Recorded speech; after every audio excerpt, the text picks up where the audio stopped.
ગોવિંદસિંહ, જે પ્રકારે એક પત્ર તમે અમિત શાહને સંબોધીને લખ્યો છે, જે સોશિયલ મીડિયામાં વાયરલ થઈ રહ્યો છે, કયા કારણોસર આ પત્ર લખવો પડ્યો, કયા કયા આક્ષેપો સાથેનો આ પત્ર? તમે આક્ષેપો એવા છે કે જે આજકાલના કાર્યકર્તા નથી એ લોકોને ટિકિટ આપી, જે કોંગ્રેસમાંથી આવ્યા એ લોકોને બી ટિકિટ આપી, અને જે કોંગ્રેસમાં આવીને એ લોકો જીત્યા છે પણ મોદી સાહેબના લીધે અને અમિત શાહના લીધે જીત્યા છે. આ લોકો એમ બતાવે છે કે તમે કેમ હાર્યા, એ તમારા સાથી દ્વારા 3 કેમ હાર્યા, એના લીધે મને ખાતા ના આપ્યા.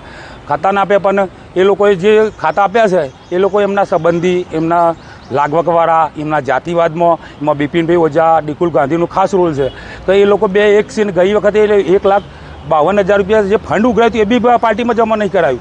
આ જે ભ્રષ્ટાચારી 2 જણા છે એ લોકોએ એમને મનમાની કરી અને જે વોટમાં આજે જે ખાતા વેચણી કરી એ બહુ એમના રીતે જે કરવા માંડ્યા. એટલે કોઈ મારી બી વેલ્યુ એવું છે કે હું 15 વર્ષ ભાજપમાં યુવા મોરચામાં પ્રમુખ હતો અને 15 વર્ષથી હું જીતી ના આવું તો પણ મને ખાતું ના આપ્યું.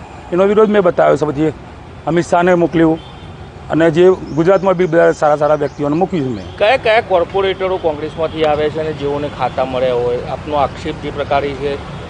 એમ તો ખાસા મને યાદ નહીં રહેતું, પણ ગોપાલસિંહ એક છે, પછી બીજા બે જે ધારાસભ્યના જે લાગવકવાળા છે બાપુ એ છે. એવી રીતે ધારાસભ્ય બી અમારો મોટો રોલ ભજ્યો છે કે એમના આવી ગયા અને બિપિનભાઈ આવી ગયા એટલે બધું પતી ગયું. પણ જે સમાજમાં હું એકલો જ આવું છું ઠાકોર સમાજમાંથી, તો પણ મને આ રીતના કર્યું છે. ખાતા વેચણીમાં મને તો પેલું અમારા સમાજને પેલી એ કરેલી છે. ઓકે, આગળ શું કાર્યવાહી કરશો? હું હવે એમના જે જૂના જે ભ્રષ્ટાચારના મને ખબર છે કે જે ટાવર બગીચો છે હવે 12x12ની જગ્યા આપેલી છે, પણ એ બી એમને કવર કરીને પાર્કિંગ કરી નાખ્યું, આ કરી નાખ્યું. જે જગ્યા જે દાનમાં આવેલી જગ્યા રાજાશાહીની છે, પણ એમને એક પરશુરામ પર પાર્ક બની નાખ્યું. જે દાન આવેલી છે એમનું તો કોઈ વેલ્યુ નહીં. જે એવી રીતે જ ઘણા મુદ્દા છે. જેમ આપણે આ જે દવાખાનું બની રહ્યું છે બિપિન ઓઝાનું, એમાં જે 12 મીટર રોડ હતો એનો 9 મીટર કરી દેવાનો. અને એવી રીતે જે બીજી બી કોઈ બધું જે કેળવણી મંડળ અંગે ઝઘડા બી ચાલે છે એ જગ્યા લેવા માટે આ એના સમાજના માણસને ગોપાલભાઈને જે ટીપીનું ખાતું આપી અને બધું ક્લિયર કરવાનું અને જે ફંડ બી લાવે એને લેવાનું છે. એવું બધું સેટિંગ કોઈક મોટું ષડયંત્ર એ બધા હું ભ્રષ્ટાચાર બહાર પાડવાનો છું. ઘણા બધા મુદ્દા એવા તો છે મારા પાસે. આ પત્ર લખ્યા બાદ સંગઠન દ્વારા આપની કોઈ વાતચીત કરવામાં આવી ખરી? ના, કોઈની વાતચીત નહીં, ખાલી પત્ર મને આપી ગયા છે. તમને શું પત્ર આપ્યું?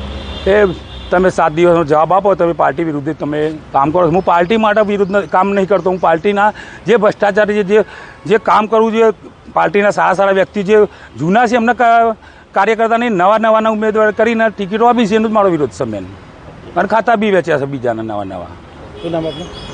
Gobind Singh Udaysinh Rathod, Shaktinagar, Himmatnagar, ward number 4.